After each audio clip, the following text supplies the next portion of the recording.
Welcome to the Global Medical Device Podcast, where today's brightest minds in the medical device industry go to get their most useful and actionable insider knowledge direct from some of the world's leading medical device experts and companies.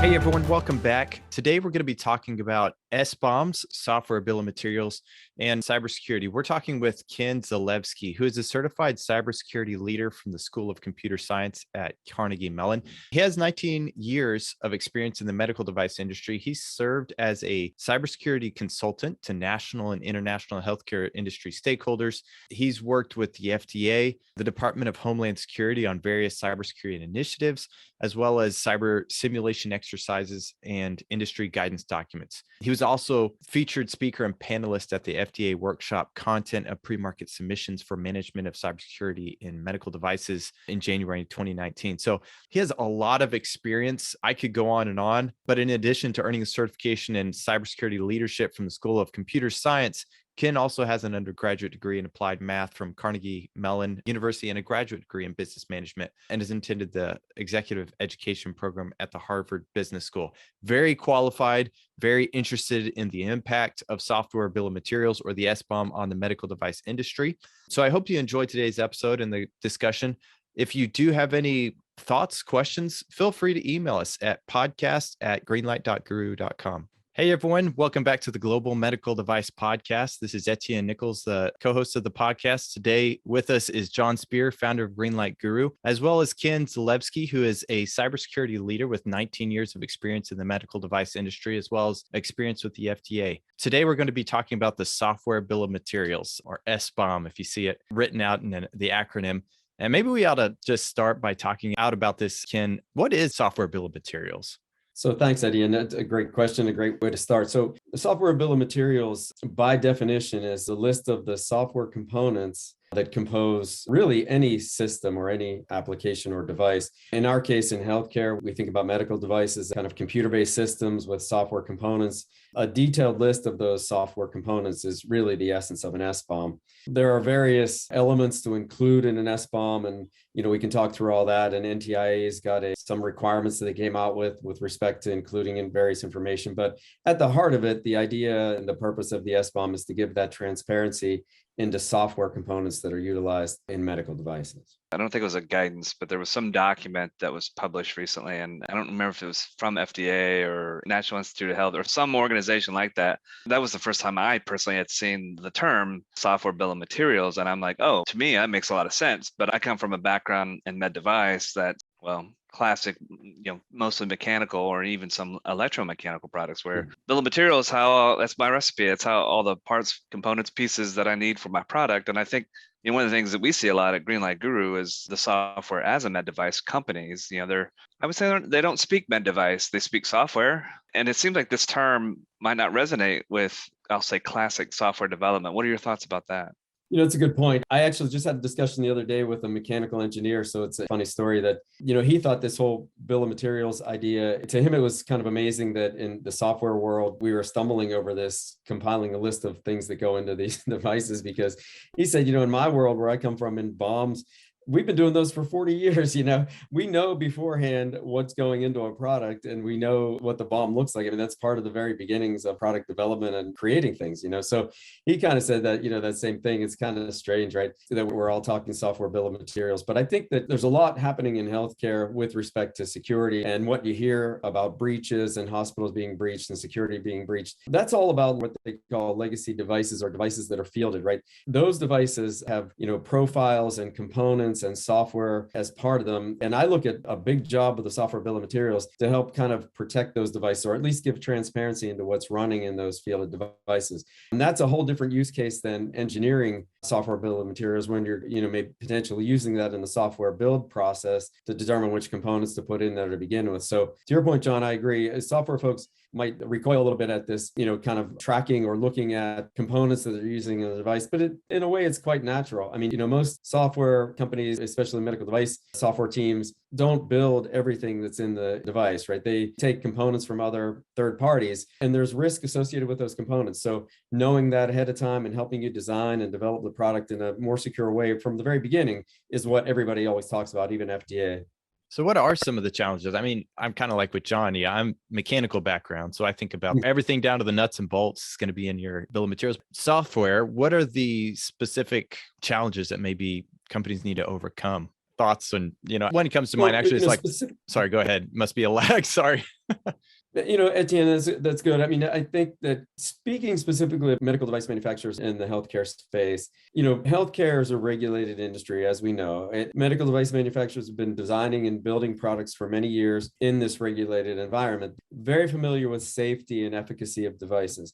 There are processes in place, there are systems in place, regulatory requirements to keep devices safe. And at the end of the day, that means to make it safe for patients, right? Security is a little bit new, and it's a little bit of a newer game to most device manufacturers. And if you think about as an engineer or software engineer working for a device manufacturer, the way you need to think of security is a little different than the way you think of safety. The use cases are a little different. You think about take an example from a safety perspective.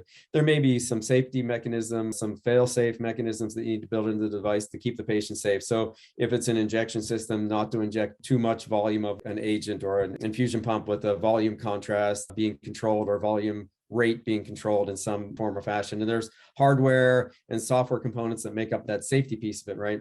And you're looking at intended uses of the product and looking at ways that you can mitigate, potential uses outside those use cases and edge cases for patient interaction and patient safety. From a security perspective, you're kind of starting with a blank slate. You're kind of saying, well, here's what I'm going to build into the system. And you look at authentication and, authorization mechanisms that you put in to keep the product safe or the data safe, maybe encryption and things like that. That's all pretty standard. But if you think about the use case of the device, now you're kind of thinking like a bad actor might think, right? You need to think all the possible ways that somebody could use your system nefariously, right? And so you're it's almost like a greenfield or a blank slate where you kind of sit down and think through, wow, we didn't think of that. And we didn't think of that. And, wow, they could do this. A lot of it is missed, and I think that's to be expected. Engineering teams will sit down and they'll work up risk assessments of the product. And from a security perspective, they'll try to play out those scenarios. But a lot of it is missed because you can't think of everything, obviously. There'll be new ways, and that's why the field of cybersecurity is so enticing, because it's just so quick to move, and folks are always out there looking for ways to get into systems, and they're coming up with new ways every day and things you're not thinking of. So it's a little bit of different mindset for an engineering team. And that's one of the challenges, I think, today is that, sitting down and thinking through all that and laying that out in a nicely formatted scenario that you can then present a case to, say, a regulatory authority like FDA is a little bit of a challenge for a lot of teams. Wow, that makes sense. So it's almost as if you have two different situations going on: the risk to the device, to the patient itself, but then also how the device could be tampered with and so forth and used, like you said, nefariously. Are there any examples of the FDA, recalls or things like that specific to cybersecurity? It's kind of an interesting thought. It is. And yeah, it's really interesting. So, FDA has been recalling product for safety reasons forever, for a lot of years. And, that's real important to all of us, right? But from a cybersecurity perspective, it wasn't until around 2015 that FDA kind of made this unprecedented move into that space. It was a specific infusion pump that was found to have vulnerabilities associated with it. And FDA eventually warned hospitals, an unprecedented move, warned hospitals to switch and not use that pump, essentially recalling that pump. And the company that manufactured that pump, I guess, was taken aback a little bit. A lot of their product was pulled out of networks and pulled out of hospitals. And it was really quite a bold move from FDA's perspective, to actually go that far and say, we don't feel it's safe for patients to use this because of cybersecurity. First time that happened. Interesting. So I guess my question about that is, what did the FDA look for? What was their, evidence? I suppose that would be adverse event reporting, or any thoughts there? That's interesting. So FDA says that the vulnerability, and they even say this today, that vulnerability information about components utilized in devices can come from all different sources, right? I think in the case of that pump, it was independent research that had found this vulnerability. And so, FDA takes in these sources of vulnerability information kind of from all over. So I don't think any patients were harmed from this potential exploit. And I don't even know that the exploit was actually ever taken advantage of by any bad actors, but I think the pumps were able to get the pumps off network quickly enough. But, going forward from that, FDA has gained more experience and, working with information sharing organizations and pulling in independent researchers and understanding vulnerabilities. And so I think that their normal process now, and probably was then too, is they work with the manufacturer to get the vulnerability corrected, or to at least give them as much warning as they can prior to it being publicly exposed. So do you have these situations that could occur, maybe even remotely tied to safety? I mean, which it sounds like it would be, cybersecurity eventually is going to lead to a safety concern, I would assume. So that being said, what are some best practices, that you've seen, maybe even pitfalls, depending on which direction you want to come at this from? The best practices or things that you've seen that them doing incorrectly? Right. Well, I think from the perspective of a manufacturer, right, best practices, FDA will say this too, cybersecurity should not be a bolt on to a device. So you shouldn't be thinking about cybersecurity, the security of the device, when you've gotten through development, when you've gotten to the point where you're doing testing, or even, beyond that, right? It should be baked in from the very beginning and in the design and development phases of your product life cycle. So going back to kind of what we touched on a little bit earlier, device manufacturers, as they begin to think design with a new product in mind, or maybe updates to product that currently exists, thinking design and development of those products, they should be thinking about security and what that means. What's the exposure? Not all devices are created equal in terms of their exploitability or even their proximity to the patient, right? So depending on that, the risk factors for the product may be higher or lower, and build in the appropriate cybersecurity for that device. And that requires a good understanding of that device, the potential impact of that device on patient safety at the end of the day. And then, you don't want to build in overly secure. So you think about how clinicians need to interact with your product. So there's a little bit of a trade-off there, but make it as secure as possible for the environment that it's going to be deployed in, with the best controls possible, and have that opportunity to work through, and then from a use case perspective, work through the intended use of the product, potential nefarious uses, create those use cases, and look for ways to mitigate or mitigation techniques for those. That's a great way to start, I would say.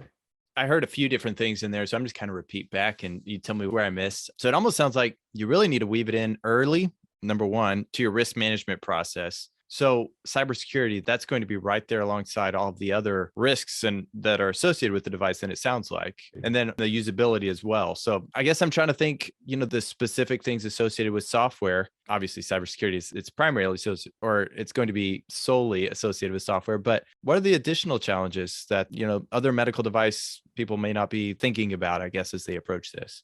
Well, another huge challenge is, and unlike, again, this goes back to how is a software bill of materials different? I mean, let's start at the cybersecurity level and say cybersecurity is kind of just a totally new animal, if you will, to the device manufacturer, especially the software engineering teams. And then you kind of delve into, from a cybersecurity perspective, let's look at the tools that we can use to make our products more secure. And SBOM is by no means a silver bullet, but it is a security document that will help device manufacturers and users deploy devices more safely and more securely. So if you look at an SBOM as, okay, now this is going to be integrated as part and parcel of our development process through engineering, through product development, what are some of the things we need to think about with respect to this SBOM that are somewhat different than the way we've thought in the past about documentation we've created for product? And the one huge difference is a software bill of materials is an evergreen document. It's continuously changing because there are vulnerabilities that are being continuously introduced on a daily, hourly basis, right? And if you've got components in your product that utilize or that are being utilized in any form or function, you need to worry about the risk profile of those components, because at any point in time, all of those components are on a different trajectory or a different life cycle. And if you look at the security life cycle of those components, at any point in time, your device is either more or less secure based on the security of those components. So it's kind of like this aggregate roll-up of risk that you're undertaking when you start to install components in your platform or your system. But you've got to continuously monitor that. So unlike patient safety, where you can say, I put these controls in place, to guard usage against patients being harmed by my product, you can't stop when you finish that document. You need to continue and monitor. And that's where a lot of, I think, manufacturers, at least that I've seen, get a little bit tripped up, because they're a little less used to that continuous updating and monitoring of product documentation than they have been in the past. We at Greenlight, obviously we make software as a service to help companies with their quality systems and design controls on a number of other workflows. The data and the information that our customers, medical device companies, manage and maintain within Greenlight is obviously proprietary, confidential, and that sort of thing. So, we've taken those precautions on our end to protect, the product, the software from a cybersecurity perspective. It's expensive. It takes a skill set that may not be inherent within a traditional software development team. What sort of approaches would you recommend to a software development team that, they know more or less what cybersecurity is? They know that they have to address that in some way, shape, or form in their product, but they don't have that skill set. How should they approach that?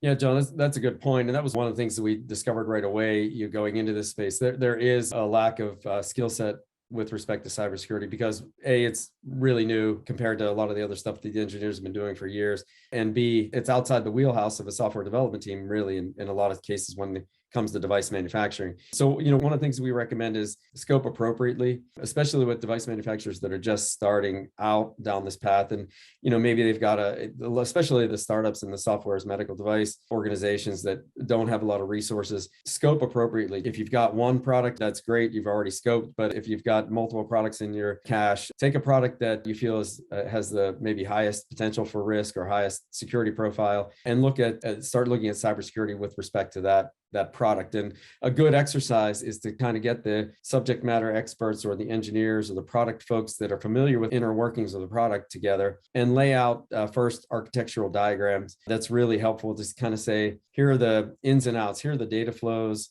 in this device. Here's what I can see from kind of hardware, very high level hardware software perspective, and just look at it and get engineers. That's where they're comfortable, right? I mean, they're comfortable on that architectural side, understanding the software piece of it, and look at it from that perspective, and then start to think about it easily from a kind of a security perspective. If there were any ways to infiltrate the product or pull data from the product, what would those ways be? I'm not using, say, authenticated passwords, or I'm not requiring strong passwords on my device. Is that a weakness? So I need to worry about that from a security perspective. And start with simple questions like that and really scope. And then, as you kind of grow into it and understand it a little bit more, you can start to scale. There are a lot of good resources out there and a lot of training that folks can do. There's online training that folks can do to bring them up to speed on kind of cybersecurity essentials. And, I would recommend some of that too for resources that aren't well versed in the topic. And there's also consulting organizations that will work with you and come in and shore up your processes and understand how your product lifecycle is implemented and give you suggestions that way. So it's a little bit of an uphill battle because we're in a little bit of a tough climate from a hiring perspective. It's an employee's market at this point. And so it makes it even tougher, but it's not going anywhere. You're not going to be able to say, well, we checked the box on cybersecurity. You're going to need to implement this. And so you really need to kind of think ahead and look for ways to do that. So the SBOM itself, I mean, there's additional things that, maybe a traditional manufacturer might not have to think about. There's a lot of additional things there, but you almost talked about post-market surveillance or additional scope to your post-market surveillance. So that tying into the regulation, I'm curious, what are maybe some expectations of regulators that you've seen reading between the lines with the guidance documents and so forth? What are some thoughts there? So you probably know the FDA came out with their pre-market guidance at the end of 2018, so October 2018. And I was actually involved in a lot of that up front.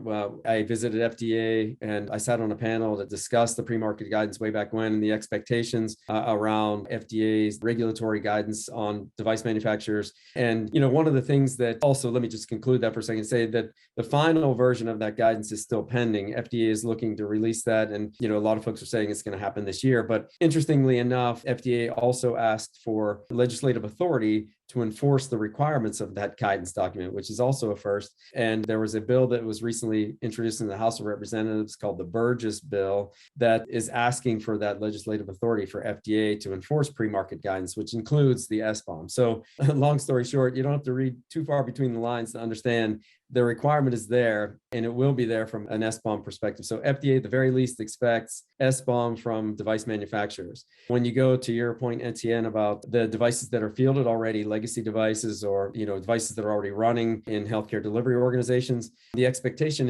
has been there since 2016. The post-market surveillance and post-market guidance has already been there. The device manufacturers would be responsible to communicate vulnerabilities to their customers in specific periods of time. And that's based on assignment of risk and calculating in a rough way the criticality of those vulnerabilities, and then giving timeframes for a response based on the criticality.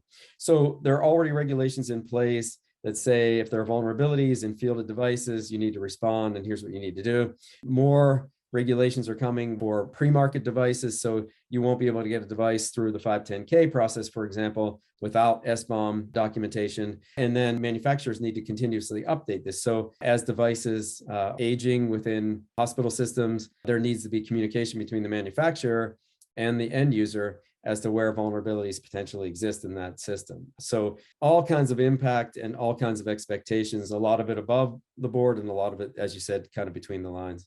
Is that feedback loop something that you would build into your SBOM, almost another component of your software? Or just curious what some of the best practices are around that?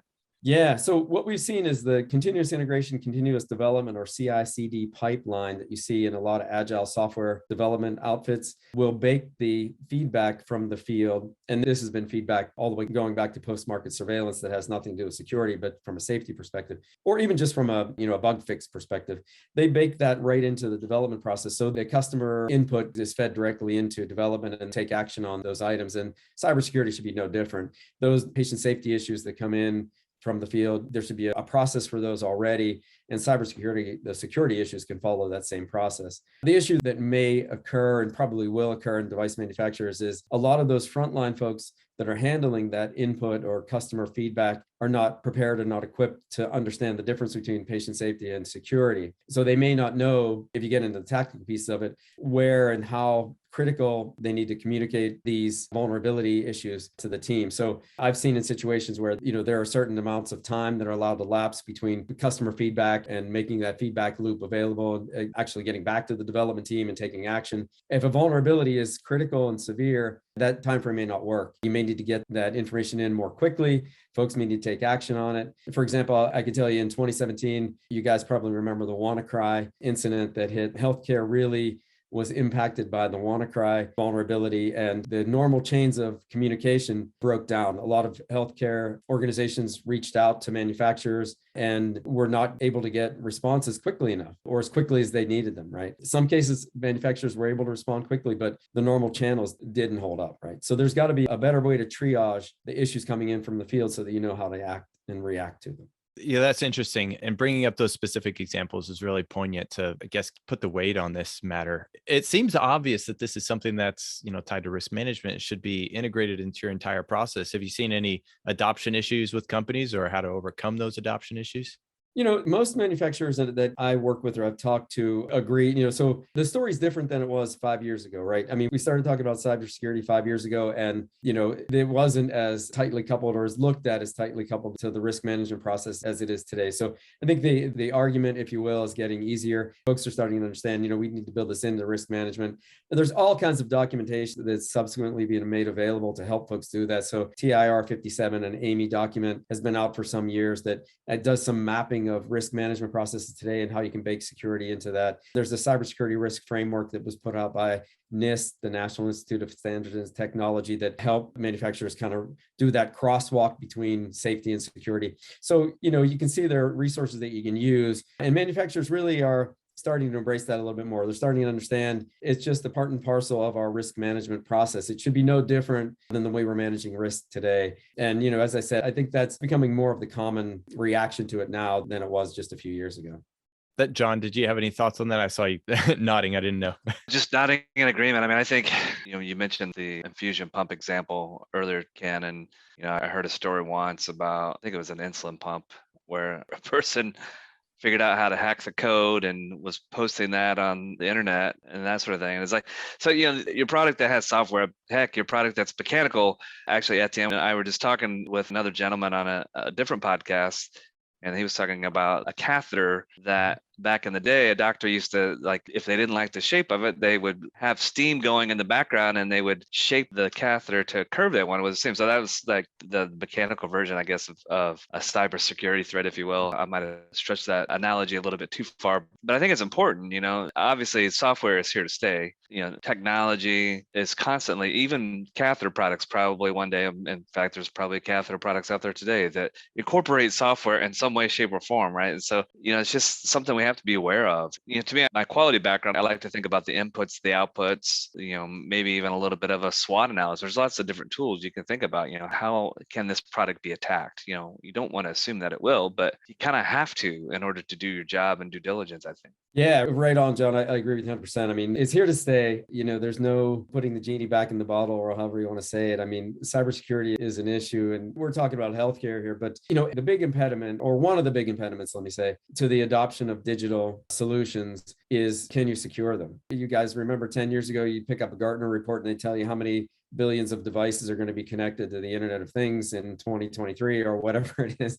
And, and that's still the case. I mean, refrigerators and, everything's connected, right? To your example, John, we're talking about, well, connected devices in a hospital. How many are there, right? I mean, on average, there's, 10 to 15 connected devices per hospital bed. And it's probably more than that now.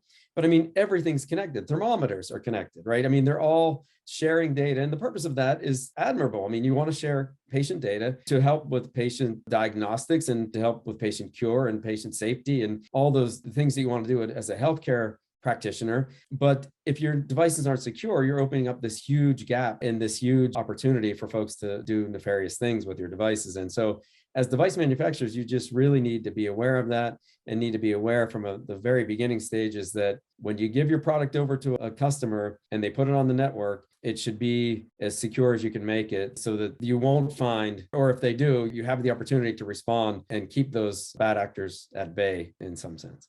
You're never going to eliminate, and that's one issue that you talked, Etienne, you ran up the challenge discussion, which is, a lot of folks in the beginning, and I think this is also kind of changing somewhat, but in the very beginning of cybersecurity and medical device space, and especially in healthcare, a lot of organizations on the MDM side had a really difficult time partitioning out some budget or to make resources available to tackle the problem, because the first question was, can you eliminate this security threat in our product?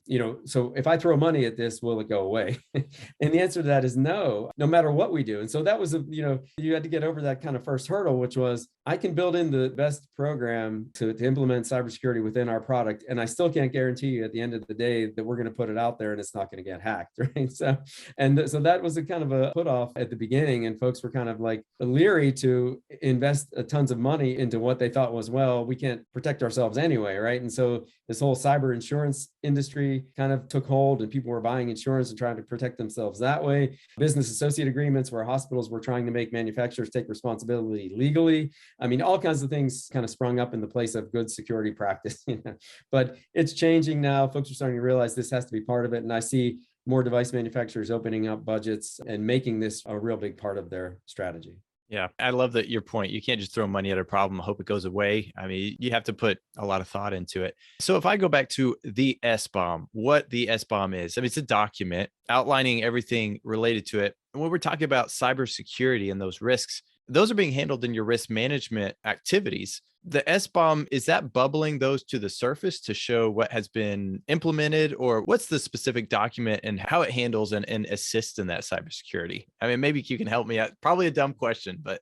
No, it's a great question. And I can tell you, help you out in the sense that, if we go back to the essence of the document, or the essence that we're trying to get at really is transparency into deployed systems. And I say systems because it could be really anything that's running in any industry. But, going back to healthcare, we'll say transparency in medical devices. And what that means is, prior to having component level access or understanding components that are inside the device, hospitals really were deploying, and still are deploying, black boxes to their network, right?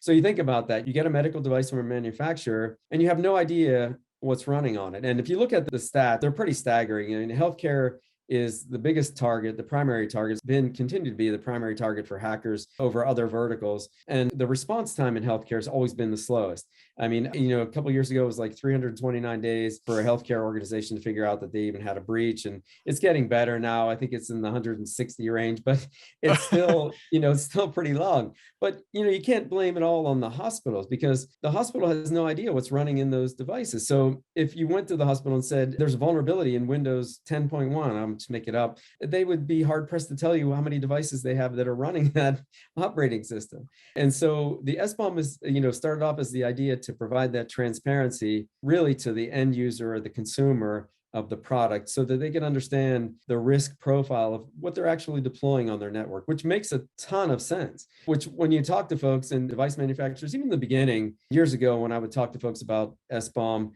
they all bought into the idea that that really makes a lot of sense, right? Providing that transparency, understanding what you're deploying on your network just is common sense. It's like, I've heard NTIA refer to it as the kind of like analogous to the list of ingredients on food, right? You need to know what's in there. And that's how it started. And device manufacturers then, kind of pushed back a little bit in the beginning, but are now embracing it as a good idea, right? So that's the real purpose of the SBOM, is really to provide that transparency. And if you look at the work that's being done today with NTIA, now CISA has picked up some of that. You look at, they're really kind of digging in now to, we're past the idea that SBOM is a good idea and something to be shared. Now we're trying to figure out, okay, how to share it. What are the best mechanisms? How is it most efficient to get that SBOM to folks? What does it need to include? What format should it be? Should it be machine readable? Yes. I mean, all kinds of issues like that. So I think we've gone past how can SBOM help? And now we're kind of figuring out what's the best adoption plan.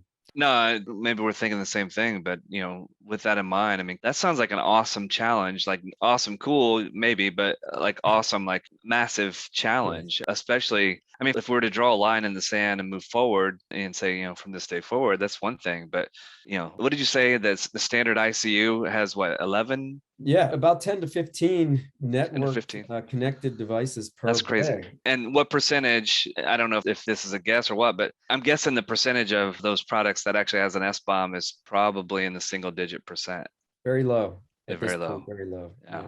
And so, yeah, you're right. So this whole legacy device, I say the term legacy with a little bit of a hesitation because folks interpret that differently. So maybe I should just say fielded device. So device that already exists in the field is probably a better way to say it. And there's this whole fielded device issue, right? You think about the millions of devices that have been deployed already. What do you do about those? How do you protect those? And it's a little different issue. So, the engineering team, let's take a real use case from, say, a device manufacturer that would be puzzling over this. A device that's been fielded for 20 years, and there are devices out there that last that long, and hospitals use them for the life of the device. And there's, so there could be 20-year-old software running on these devices, and maybe the device manufacturer has moved on to new products, hopefully, and maybe they don't even have the build environment that existed when they created that product to begin with.